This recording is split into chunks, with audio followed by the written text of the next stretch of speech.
మీకు ongoing issues మీకు తెలిసిందే. నేను చాలా రోజులుగా క్వైట్గా నా పనులు చేసుకుంటున్నాను, నా సినిమా పనుల మీద. మా ప్రమోషన్స్ కానీ, మా ఏపీలో కూడా వివిధ పనులు చేస్తున్నాను నేను, నా వైఫ్. సో 1వ తారీఖు 2వ తారీఖున ఏప్రిల్లో నా పాప పుట్టినరోజు అండి. First birthday. మేము వీళ్ళ సైడ్ నుంచి ఏం కోరట్లేదు, ఏది అడగట్లేదు. ఫస్ట్ నుంచి I'm very clear about it. కావాలన్నీ ఇది ఫ్యామిలీ గొడవగా మార్చి మార్చి మార్చి అందరినీ పిచ్చోలు చేయడం తప్ప ఇంకేది లేదు. సో పాత విషయాలు పక్కన పెడితే మార్చ్ 27 మీకు ఆర్డర్ చెప్పేస్తాను క్లుప్తంగా. మార్చ్ 27 నేను పాడి షరీఫ్ సిఐ గారికి ఫోన్ చేశాను, 100కి డైల్ చేశాను. ఎందుకంటే నాకు మనుషులు జమ అవుతున్నారు ఇంటి బయట. సార్, నేను నా భార్య పిల్లలు ఉన్నాం ఇక్కడ, పొద్దున అటాక్ అవుతుంది, మాకు టాక్స్ వస్తున్నాయి, దయచేసి మాకు ప్రొటెక్షన్ ఇవ్వండి అని 100 చేయడం జరిగింది. ఆ నైట్ కూడా సిఐ గారు పంపించి మమ్మల్ని ఇంటి బయటికి రమ్మన్నారు. నేను మేమెందుకు సార్ ఇంటి బయటికి రావాలని క్వశ్చన్ చేసి, మీరు రాలేదు. ఆ నెక్స్ట్ రోజు మార్నింగ్ కూడా పోలీసులు ఉన్నారు, నేను షూటింగ్ వెళ్ళడం జరిగింది, నేను ఇక్కడ ఉండడం జరిగింది. ఏప్రిల్ 1న నేను ఇక్కడ ఏప్రిల్ 2కి మేము బర్త్డే చేసుకుందాం అని, మేము మా వరకే చేసుకుందాము, ఈ దీంట్లో ఈ గోల్లో అందరినీ పిలుచుకొని ఇది ఒక్కర్లేదు, ప్రశాంతంగా పాపతో టైం స్పెండ్ చేసుకుందాం అన్న బాబుతో చేసుకుందాం అనే ఉద్దేశంతో ఎవరిని పిలుచుకోకుండా మేము చేసుకుందాం అన్న టైంలో 1వ తారీఖు పొద్దున, 1వ తారీఖు ఆ ముందు రోజు రాత్రి మేము వెళ్ళి, సరే ఓకే ఇక్కడ వద్దు, జైపూర్కి వెళ్ళిపోదాం, ఇక్కడ ఉంటే ఇవన్నీ ఎందుకు హెడ్ఏక్ అని మేము 4 టికెట్లు బుక్ చేసుకొని వెళ్దాం అనుకునే టైంలో మా అమ్మ అందరికి ఇన్ఫార్మ్ చేసి వెళ్తున్నాం అని. నేను వారం ముందు కూడా మా అమ్మగారికి కూడా క్లియర్గా చెప్పేశాను, నాకు విష్ణుకి ఏం కావాలో అన్ని చేసుకోమనమ్మా, నాకు అక్కడ లేను.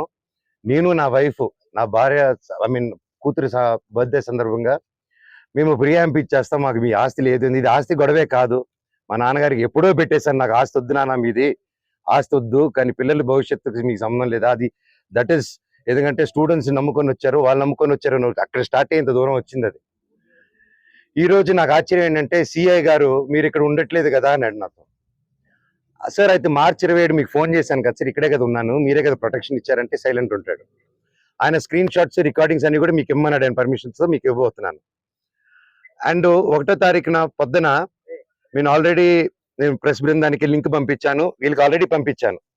ఏప్రిల్ నుంచి అప్పుడు డిసెంబర్ 8 స్టార్ట్ అయిన గొడవలకి ఈ రోజు వరకు ఒక్క ఛార్జ్ షీట్ ఫైల్ చేయలేదు. ప్రూఫ్స్ ఇచ్చాను, కత్తులు గన్నులతో కొట్టరా అని చెప్పి మా మీదకి వచ్చారు, కర్రలతో వచ్చారు, గన్నులు తీశారు. ఇవన్నీ ప్రూఫ్ సిఏ దగ్గర ఉన్నాయి, అన్నీ ఉన్నాయి, మీకు చార్ట్ హిస్టరీ నేను ఇస్తాను. అయినా కూడా ఈరోజు పడలేదు. ఓకే సార్, కనీసం నా ఇంటికి దౌర్జన్యంగా వచ్చారు. ఆ రోజు పొద్దున్న నేను ఉంటే నా పెట్స్ ఉన్నాయండి లోపల, 3 పెట్స్ ఉన్నాయి, నా రూము అన్ని నా చిన్నప్పటి నుంచి వస్తువులు, నా పిల్లల వస్తువులు, నా భార్య వస్తువులు. అంటే ఒక మగాడు నేను ఊర్లో ఉన్నప్పుడు లేని ధైర్యం, నేను ఊరు దాటిన వెంటనే జైపూర్ పాపనెత్తుకొని, వీడు పాప బర్త్డే బిజీలో ఉంటాడు, ఈ టైంలో కొట్టొచ్చని కేవలం విష్ణు ప్లాన్ వేసుకొని తెల్లారుజామున ఏప్రిల్ 1 5:40కి ఇదే రోడ్లో ఉన్న కెమెరా సీసీటీవీ, మా ఇంట్లోనే సీసీటీవీలు, వాళ్ళు ఫేమస్ కదా, పోయినసారి గొడవ అయినప్పుడు వాళ్ళు నా మీద కంప్లైంట్ వేసి వాళ్ళే సీసీటీవీ దాచిపెట్టారు.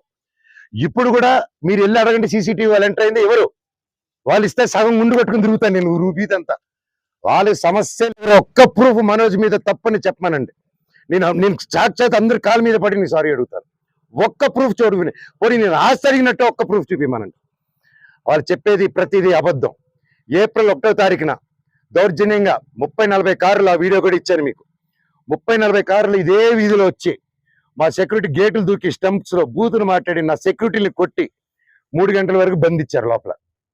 నేను 100కి చేశా, పోలీసుకి చేశా, సార్ కమిషనర్ గారికి చేశా, డీసీపీ గారితో మాట్లాడారు మా వైఫ్. సార్ ఇలా అయింది, పెట్స్ ఉన్నాయి, అన్ని పగలగొడుతున్నారు, మా వస్తువులన్నీ లోపల, నా రూమ్ వస్తువులన్నీ పగలగొట్టేశారు. నా బాబు ఫొటోస్, నా పాప ఫొటోస్, చిన్నప్పటి నుంచి వస్తువులు, నా పాప కోసం ఉన్న చిన్న చిన్న నగలు మేము బర్త్డే కోసం కొనుక్కున్నట్టువి ప్రతిదీ పగలగొట్టి ఎక్కడేశారో కూడా తెలియట్లేదు. నా కారు, నా 2016లో కొనుక్కున్న నా కారు టో చేసుకొని ఆల్మోస్ట్ 9 ఇయర్స్ కారు, నాకు చిన్న చిన్న నేను పాత వస్తువులు అన్నీ ఎత్తి పెట్టుకుని ఉంటానండి, నేను అవే వాడుకుంటూ ఉంటాను. అండ్ నాకు ఆ షోకులు లేవు. అది తీసుకొచ్చి ఆ కార్ని టో చేసుకొని తీసుకొచ్చేసి వెళ్ళిపోయి ఆ రోడ్డు మీద వదిలేరు. మా వైఫ్ కారు మినీ కూపర్, దాన్ని టో చేసుకొని తీసుకొచ్చి ఆ గ్రౌండ్ లో వదిలేరు. ఆ గ్రౌండ్ లో వదిలి అక్కడ కర్చీఫ్లు కట్టుకొని రౌడీ షీటర్లు అందరూ దిగి దగ్గరుండి దాన్ని టో చేసుకొని మళ్ళీ తీసుకెళ్ళి అక్కడ వదిలేరు. ఇవన్నీ గురువారెడ్డి గారికి అవునా ఇంత గలీజ్గా ఎందుకు చేస్తున్నారు, ఇది బాగాలేదు మనోజ్ గారు అని చెప్పి సిఐ గారు చాలా ఫీల్ అవుతున్నారు కానీ యాక్షన్ తీసుకోలేదు. నేను వెళ్ళండి సార్ మా వాళ్ళు అన్నారంటే ఇంటికి వెళ్ళారు. ఇంటికి వెళ్ళి మా సెక్యూరిటీ ఎక్కడని చూశారు, వచ్చేసారు. సెక్యూరిటీ ఏమేస్తంటే నేను వెళ్ళి అడిగాను, వాళ్ళు ఎవరు లేరంటున్నారు మనోజ్ గారు అన్నారు. సార్ నా ఇంట్లో అంతమంది దూరిపోయి అంత 5 ఎకరాలు అక్కడ ఉండే 3 acres ఇంట్లో మీరు అక్కడ లేదు అంటే ఎలా సార్, మీరు వెతికారా అంటే నాకు చేశారా సార్ అంటే అది లేదన్నారు. అక్కడ లేరు మనోజ్ గారు, నేను ప్రొటెక్ట్ చేస్తా అన్నారు. ఇది పొద్దునైంది. సాయంత్రం 3 గంటలకి ఇదే మనుషుల సెక్యూరిటీ గార్డుని కార్లు వేసుకొని వాళ్ళతో బెదిరించి వాక్కుమూలన తీసుకొని సిఐ గారికి వచ్చి పోలీస్ స్టేషన్ అప్పచెప్పారు. ఇప్పుడు పొద్దున అదే సిఐ గారు అక్కడ ఎవరు లేరన్నారు, ఇప్పుడు తిరిగి అప్పచెప్పారు. సార్ మీకే ఇది చేశారు కదా, మీరే నాకు అఫీషియల్ గా చెప్పున్నారు, కేసు కట్టండి సార్ అంటే కట్టట్లేదు. పోనీ వాళ్ళిద్దరు సెక్యూరిటీలు సార్ మమ్మల్ని కొట్టారని కేసు పెడుతుంటే వాళ్ళు కేసు తీసుకోవట్లేదు. ఆ నోట్ చేసుకుని ఎఫ్ఐఆర్ చేయాలంటే ఇదంతా నేను పై వాళ్ళతో మాట్లాడాలి, నేను నాకు రైట్ లేదు అంటున్నాడు. పోనీ నేను అక్కడ నేను జైపూర్ నుంచి ఒక పక్క పాప బర్త్డే సెలబ్రేట్ చేసుకుంటూ జైపూర్ నుంచి మెయిల్ పెట్టాను, సార్ ఇలా జరుగుతుంది, గివ్ ప్రొటెక్షన్, కనీసం నా పెట్స్కి ఏం చేయకుండా చూడండి అనేసి యాజ్ సింపుల్ గా నేను పెట్టాను. దానికి కలెక్టరేట్కి పెట్టాను, అందరికీ పెట్టాను. పెడితే నో రిప్లై. దానికి నేను డిజిటల్ సిగ్నేచర్ చేసి పంపించాను, నో రిప్లై. ఇవంతా చల్లవు అని చెప్పి సిఐ గారు చెప్పారు. కొన్ని కంప్లైంట్ వచ్చింది కదా సార్, యాక్షన్ తీసుకుంటే లేదు. సరే నేను ఊరి నుంచి వచ్చాను, ఊరి నుంచి వచ్చింది ఇమీడియట్ గా కంప్లైంట్ డ్రాఫ్ట్ చేస్తాను. ఈ గ్యాప్ లో ఏమైంది, అదే రోజు 1వ తారీఖు బార్జిన్ అయ్యారా, నేను జైపూర్కి వెళ్ళానా, అదే రోజు నైట్ విష్ణు ఎక్కువ అతను ఫాలోయింగ్ కార్ ఉంటుంది, ఎక్కువ కారులో అతను మనుషులు వచ్చి నా నార్సింగ్ లో నా ఆఫీస్ కి గోడలు దూకి లోపలికి వచ్చి నా కారుని దొంగ కీ పెట్టి స్టార్ట్ చేసుకొని ఆ కారు దొంగతనం చేశారండి. అంటే ఎందుకు ఇంత దరిద్రానికి దిగజారుతున్నాడో నాకు అర్థం కావట్లేదు. ఎందుకింత నేను కేవలం నా భైరవం, నా కన్నప్ప మీదకి నా భైరవం వదులుతాను, ఇది కాదు మన పోట్లాడాలంటే ఎండి ధరల మీద పోరాడదాం, పని మీద పోరాడదాం, హెల్తీగా పోరాడదాం అని నా భైరవం వదులుదాం అనుకున్నాం సినిమా. ఇంకంతే, భైరవం వదులుతున్నా అనేసరికి టెన్షన్ అయిపోయి కన్నప్ప పోస్ట్పోన్ చేసుకున్నాడు. ఆ కోపం ఎలా చేసుకోవాలో తెలియక నా మీద ఇదంతా రుద్దుతున్నారు. ఇమీడియట్ గా డైవర్షన్. ఇప్పుడు మా అమ్మగారికి మా నాన్న పెళ్ళు ఇంకో టీవీ ఇంకో ఆయన వచ్చి లాగేశారు. అంటే మోహన్ బాబు గారు ఇంటి దగ్గరికి వస్తే ప్రెస్ అయినా కొడతారు, పోలీసులైనా వచ్చి ప్రెస్ని కొట్టేస్తారు. నాకు అర్థం కాలేదు. ఐఎమ్ రియలీ సారీ, నా కోసం వచ్చి నా వల్ల మీకు అదైనందుకు ఐఎమ్ రియలీ సారీ తల్లి. ఒక అన్నగా నేను ఎప్పుడు ఉంటాను, ఐఎమ్ సారీ. బట్ మీరు అంత గట్టిగా పోరాడారు, నిలబడారు, థ్యాంక్ యూ సార్. తప్పు లేనప్పుడు మిమ్మల్ని ఎందుకు సార్ ఆపుతున్నారు అక్కడ రాకుండా? నేను రమ్మంటున్నాను ప్రెస్ని, నేను ఎక్కడికైనా వచ్చి మాట్లాడుతుంటున్నాను, ఎందుకు ప్రెస్ని రానిట్లు? నేను ఒకటే అడిగాను, సార్ హైకోర్టు ఆర్డర్ ఇదిగోండి, మీకు కూడా షేర్ చేశాను సార్, మీకు వచ్చేసి ఉంటుంది ఈ పాటికి. హైకోర్టు ఆర్డర్ ఇచ్చాను, లోవర్ కోర్టుకి చీటింగ్ చేశారు, కమిషనర్ గారు బాండ్, ఇవి 3 ఉన్నాయి, ఇవి చల్లవంటాడు. పోనీ రాసి ఉండంటే మీరు రాయకూడదు అంటారు, పోనీ ప్రెస్కి చెప్పమంటే మేము చెప్పమంటారు. సరే ఏ అధికారంతో నా ఇంట్లో మీ ఇంటికి వెళ్ళేదని మీకు ఆర్డర్ కావాలంటాడు, మీరు ఇంటికి వెళ్ళేదని మీరు ఆర్డర్ తీసుకుంటున్నారు సార్ అని. లేదు మీ నాన్న చెప్పాలి మాకు అంటారు. సరే అది కోర్టులో ఉంది సార్, మీరు ఎందుకు మా నాన్న మాట వింటున్నారు, మీరు కోర్టు మాట వినాలి కదా సార్ ఏసీపీ గారు అంటున్నాను. లేదు సిఏ గారు ఏసీపీ గారు లేరు, మోహన్ బాబు గారు చెప్పాలి అంటున్నారు. సార్ ఇది ఎక్కడ సార్, ఇంటి లోపల మా నాన్న లేరు, ఎవరు లేరు, మా పెట్స్ ఉన్నాయి, 25 మంది రౌడీ షీటర్లు ఉన్నారు. నేను డ్రోన్ పంపిస్తాను సార్ చూడండి సార్ అంటే పంపించద్దు, మేము చూడకూడదు. పోనీ నేను ఇక్కడ ఉంటాను సార్, మీరు లోపలికి వెళ్ళిన పెట్స్ నేను ఇచ్చేయండి సార్, తీసుకెళ్ళిపోతాను. 3 ఉన్నాయి సార్, వాళ్ళు నీళ్లు పెడుతున్నారు, ఏం పెడుతున్నారు, ఎండాకాలం చూసుకుంటారు సార్, పిల్లల్లా పెంచుకుంటాం వాటిని, మేము నా కాదు మీరు వెళ్ళి తండ్రి సరే దండం పెట్టుకున్నాను, కాలు పెట్టుకుంటాను సార్ అన్నాను. నేను కళ్ళల్లో నీళ్ళు వచ్చేసింది, ఆ పెట్స్ వచ్చేసి గేటు సందుల్లో మీకు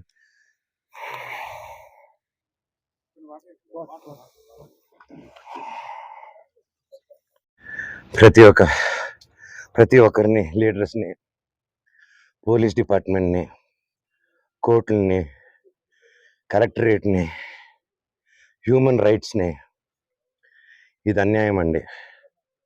కోర్టు ఆర్డర్లతో వచ్చినా కూడా అలో చేయట్లేదు, గొడవ జరగలేదు, నా ఇంటికి వెళ్తుంటే నన్ను అలో చేయట్లేదు. దీనికి పరిష్కారం ఏంటో చెప్పండి సార్ నాకు, అంతే అడుగుతున్నాను. నాకు సిఏ గారు ఏసీపీ గారు నన్ను ఎందుకు ఈరోజు అలో చేయలేదని మాత్రం నాకు ఒక లెటర్ ఇస్తే నేను వెళ్ళి జడ్జికి పెట్టుకుంటాను. సార్ హైకోర్టులో మీరు ఇచ్చింది నన్ను పంపిరంట, లోవర్ కోర్టులో ఇచ్చింది పంపిరంట, మీరు బైండ్ ఓవర్ ఇచ్చింది నాకు వర్తిస్తుంది, విష్ణుకి వర్తించిందంట. విష్ణుకి 25 మంది సెక్యూరిటీ వాళ్ళు పెట్టుకోవచ్చు సార్, మేము ఎలా అడుగుతాం అంటున్నారు. ఆ వీడియోలన్నీ నా సెల్ ఫోన్లో ఉన్నాయి, నా సెల్ ఫోన్లో తీస్తుంటే వాళ్ళని వచ్చి లాక్కుంటున్నారు.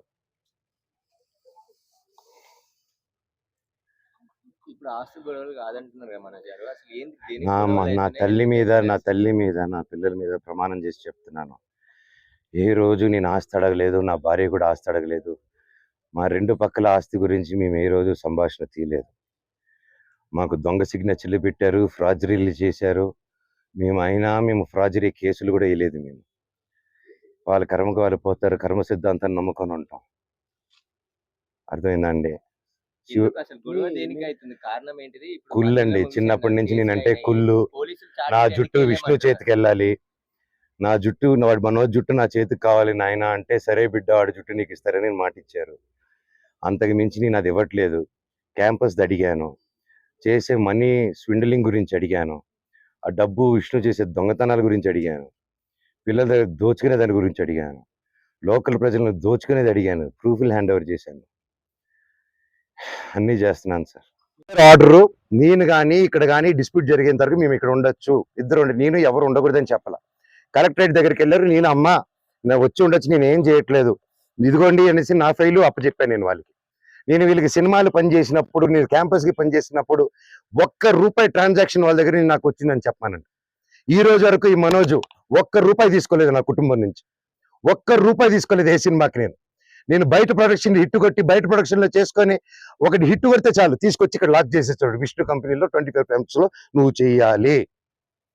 నువ్వు ఇప్పుడు ఆడగట్టు పేసుకొని చేయకపోతే విష్ణు కెరీర్ నిలబడదురా.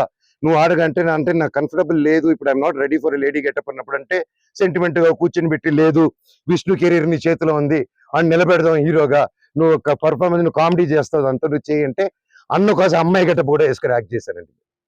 ప్రతిదీ చేశాను. వాళ్ళకి స్టంట్స్ డైరెక్ట్ చేశాను, సాంగ్స్ కంపోజ్ చేసి పెట్టాను, ప్రతి గొడ్డు చాకరీ చేసి పెట్టాను వాళ్ళకి. గ్రాఫిక్స్ నేను గ్రాఫిక్స్ చదువుకుంటే అతను గ్రాఫిక్స్ కంపెనీ పెట్టుకున్నాడు. మా నాన్న థియేటర్ పెట్టుకుంటే ఇతను సమోసాలు అమ్ముకుంటాడు. సో అది ఇతనికి ఉన్న ఇది. It's okay. సో ఇప్పుడు coming to the point, high court order ఇచ్చిందండి, మేము ఉండొచ్చు వాళ్ళు ఉండొచ్చు, వీక్లీ వన్స్ పోలీసు రావాలని. వీళ్ళు ఏం చేశారు, లోవర్ కోర్టుకి వెళ్ళి, అండ్ మాకు కేవెట్ వేస్తున్నాం అక్కడ, మీకు అందరూ తెలిసేది. లోవర్ కోర్టుకి వెళ్ళి రంగారెడ్డి కోర్టుకి వెళ్ళి